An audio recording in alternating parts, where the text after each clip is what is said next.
What's going on, guys? Welcome to Tamworth Topdecks, and welcome to another Gwent video. Today we are continuing our adventure through the starter decks that you get when you first start the game. Today we are looking at the Scoia'tael starter deck. So this is the Scoia'tael are non-human freedom fighters, I believe. So you got like dwarves and elves, which is the like prime makeup of this faction. This is probably the deck I've played the least. I've only played it once or twice. The Scoia'tael aren't really my favourite faction, but I guess I don't really have many of the good cards to make a half-decent Scoia'tael deck. So we are going to look into this today. We're actually going to start with the leader this time, Francesca. So she's a 4-drop that when she gets spawned in, you get to mulligan up to 3 cards. So it can help fix like bad hands or help you dig for stuff that you need for a certain situation. So it's not bad. There is a whole like kind of mulligan archetype that she's pretty good with. I don't believe you get any of those cards with this starter deck, but it's like its whole archetype. It looks pretty decent. But I'll get into that another day. So just going to quickly flick through the list and we'll have a game and see how it plays. So we've got 2 Hawker healers which boost 2 units to the right of it by 3. The thing you need to remember about boosting is it's not a permanent thing. Boost and strengthen are 2 entirely different things. Strengthen raises the base power. Boost is obviously just a temporary buff, let's say. Next up we got the Mahakam Defenders, which are you get 2 of those, so they're 5 strength melee units with Resilient. If you don't know what Resilient is, basically at the end of the round this won't leave the board and it will stay for the next round. It only happens once, so say you have one of these on your board and you the round ends, you go into round 2, this will stay on the board, starting you off with 5 strength. Then you've got 2 Mahakam Guards, which will boost an ally by 3, but if it's a dwarf, it will boost it by 5. You have quite a few dwarfs in this deck, and obviously dwarfs with Bruverhoog is like its own archetype as well. There's quite a few different archetypes for Scoia'tael. I want to say it's quite a technical faction, from what I can tell, but as I've said, I've not really delved into them that much. So then again, you've got your like all of the starter decks have pretty much the same 4 silvers, and 3 out of the 4 golds are the same, being Triss, Geralt, and the Royal Decree, and then each faction has their own gold. So obviously, Dudu and Cleaver I've been over before. Okay, I'm going to attempt to pronounce this name. I'm going to say it's Synthesis. Is a Dracano creature. It's a 6 strength gold. When it's deployed, you boost it. It boosts itself for each dwarf you control, and then damages an enemy equal to the number of elves you control. So obviously, in this kind of deck, this is pretty good because all of your creatures that are like bronze are either elves or dwarfs. So it's pretty good. And obviously, Triss just pings for 5. Geralt's decent, just as a basic gold.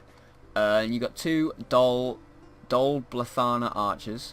So when it drops, it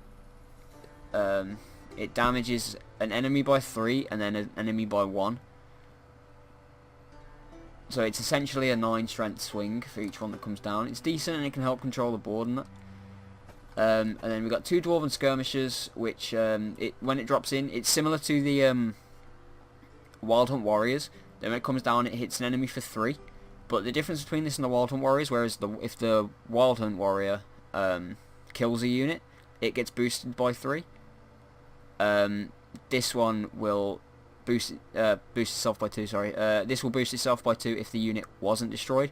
So it can bring down those higher power units and strengthen itself up in the process. The last creature that we have is Barclay Els, which is a silver dwarf with 2 strength. It is a siege unit. When it is played, its deployability pulls a random dwarf from your deck, including golds. So if you have Oh, what's his name? Shiva. I can't remember his first name.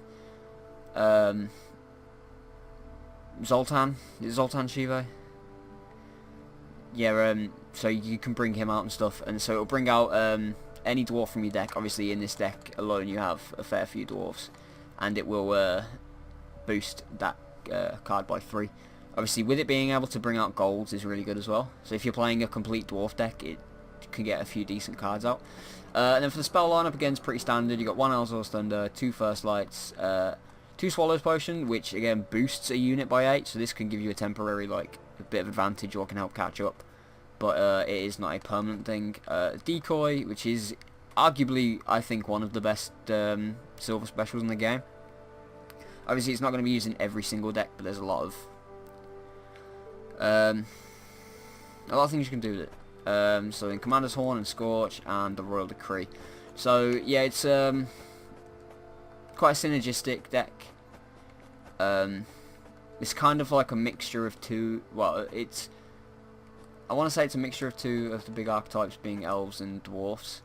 Obviously, you got like stuff like Ambush and Mulligan and all sorts of other things tying into that. So we are going to go into a game now. As I said, I haven't played much of the Scoia'tael deck, so this is going to be fun. We'll see how it goes. So we have found an opponent.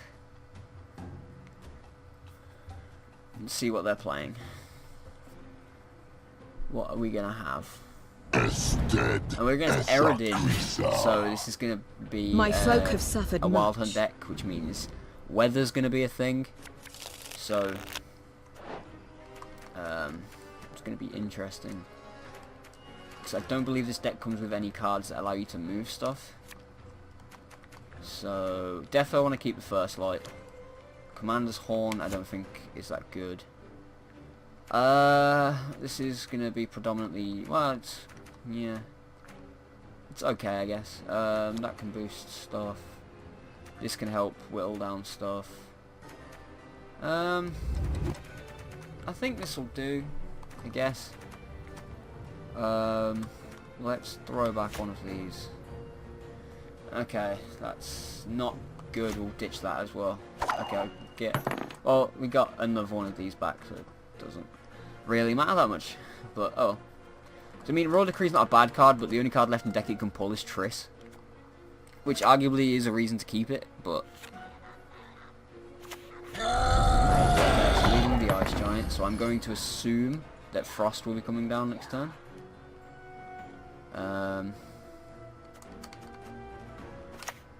Where do I want to bait the Frost? Probably, yeah. Wanna put on my axe? Try and bait the Frost into the front row, because these are the only guys I'm playing on the front row. Because obviously these guys, this is a ranged unit. These are siege units. So yeah, this comes down.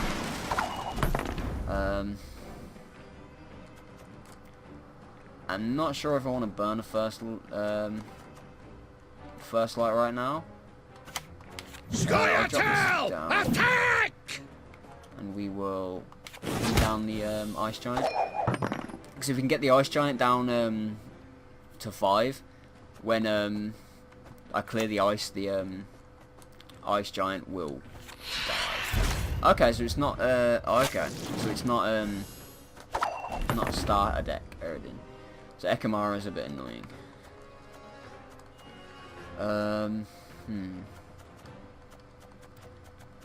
Don't know how I want to deal with the Ekamara though.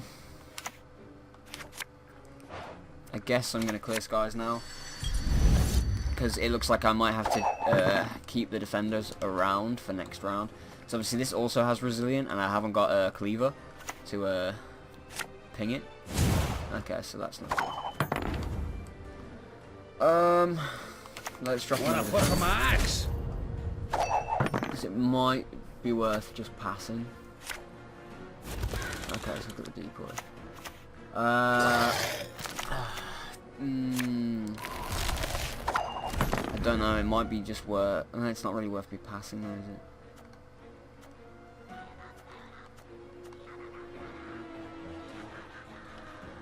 Yeah,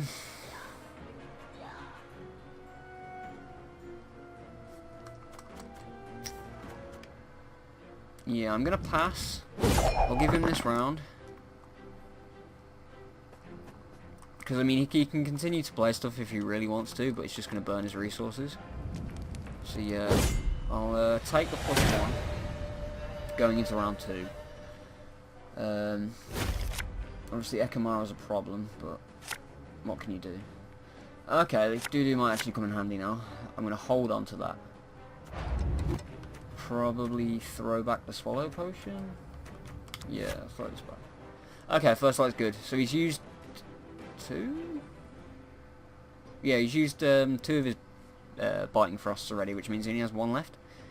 Like, if he is running 3. So I can just clear skies immediately.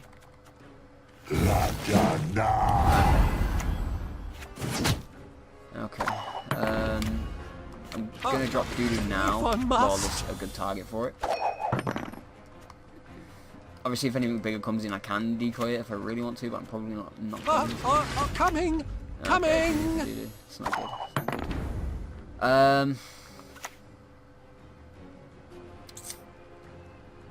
It's not good. Scoia'tael! Going Attack! into the Ekamara. Probably going to need to ping with this. I mean, I'm thinking about playing Francesco. But I'm just to try and dig for something. Okay, it's potential for a what do I even mulligan though? Probably these 2. Well, I need to win this round ideally. I Drop this guy. never miss. Ping this for 3. Ping this for 1. I mean, with him playing this, it either means that he hasn't got his 3rd Biting Frost or Hound, but he can bring out a Hound off Eredin. And obviously, Nithrol is a problem. I could potentially drop this to clear it. No, wait.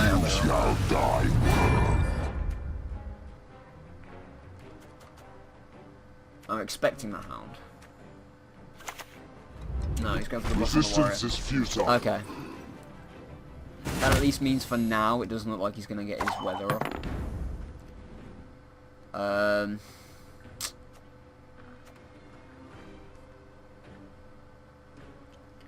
So this will be dealing 1 and buffing by 1, which isn't great. Okay, I'm going to drop Francesco. My folk have suffered much. And try and dig for something a little better. So I'll throw this back. Throw Garot back. These aren't great either. We'll throw that back. Okay. This isn't looking good.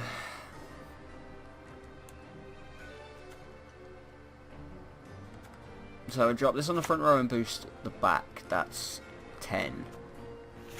14, 20, 28. Potential. I've got some potential with this. Everything alright? I've got some potential with this. I can get a comeback from this, but the question is, can I pull through the win round 3? That's the issue. I'm thinking decoy this to buff this I will again. not let this become a this is second gonna pop this. Sidon. Don't pop the guard, please. Okay.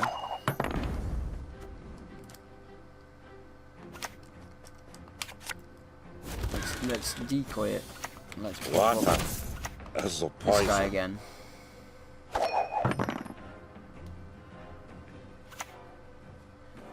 So I'm okay. That's probably just lost me the game. Units to the right. Oh my. So I'm 15 behind. The best I can do is 8, and then whatever I pull off the first light, which probably isn't going to be anything good. It depends entirely on what this card is. Enough gob flopping!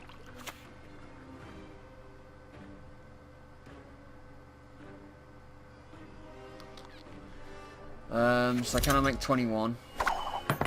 Probably not. How's the thing, alright? No. No, I can't. Come close though, come close though. 3 off. Yeah. But yeah, as I say, I'm not very good with this deck, I haven't really played it that much. It was a bit of a short game, so I think we're going to play again. Not giving me the option to send GG? No? Okay, but yeah, like the base idea of this deck, from what I can tell, is use your elves to like weaken the opposing stuff and then buff up your dwarves. Ideally, you want to be dropping the guy that buffs dwarves by 5 on the defenders because they have resilience, so it can carry over quite nicely to round 2. I don't know what's wrong with that, but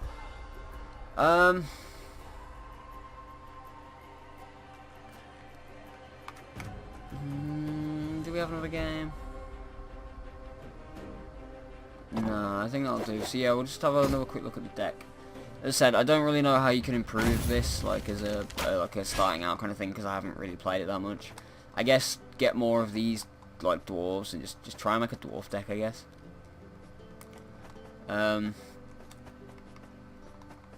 yeah, no win for me today. Issue obviously with that is because I'm just showing off the star decks now. People are starting to build decent decks and that to grind to level 10 so you can do rank play, but it is what it is. I wanted to show off the decks either way, so I think that'll do. So if you've enjoyed this video, us looking into the Scoia'tael starter deck, please do leave a like on that. Subscribe for more Gwent on Wednesdays and other good card gamey stuff. And yeah, I think that's about it. So once again, thank you very much for watching, guys, and I'll see you all next time.